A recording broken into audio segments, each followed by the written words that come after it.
पर केवल एक पत्नी ऐसी है जिसको धर्म पत्नी कहा जाता है, क्योंकि वो खुद के लिए नहीं जीती।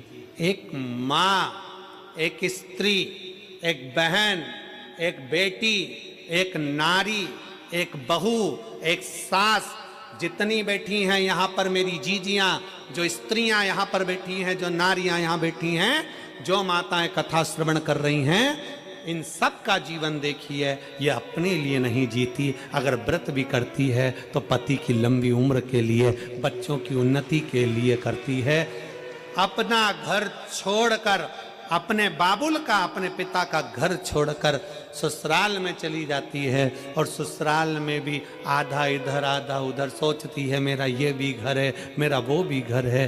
परंतु मायके में रहती है तो लोग कहते हैं तू पराई है, और ससुराल में पहुंच जाती है तो लोग कह देते हैं पराई घर से आई। काय का छेड़?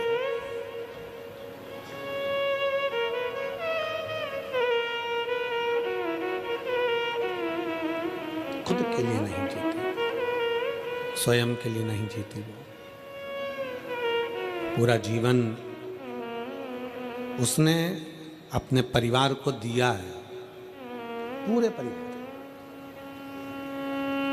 पूरा जीवन दिया। और परिवार वालों से क्या चाहिए एक स्त्री को, एक नारी को? शंकर भगवान की धर्म पत्नी माता पार्वती जी को शंकर जी से क्या चाहिए था? शिव जी से क्या चाहिए? केवल आदर। क्या चाहिए?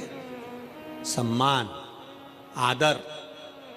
33 कोटि देवता में कोई देवता ऐसा नहीं जिन्होंने अपनी धर्म पत्नी को इतना आदर दिया हो जितना शंकर भगवान ने पार्वती को दिया है।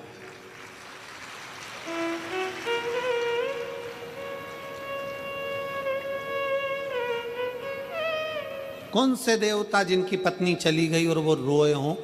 कौन से देवता जिनकी पत्नी चली गई और तांडव मचा दिया हो? कौन से देवता जिनकी पत्नी चली गई और कंधे पर डालकर अपनी पत्नी के शव को भी तांडव मचा कर रख दिया हो?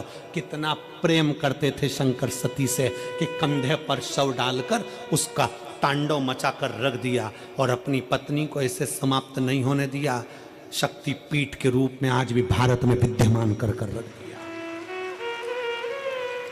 क्या चाहिए स्त्री को?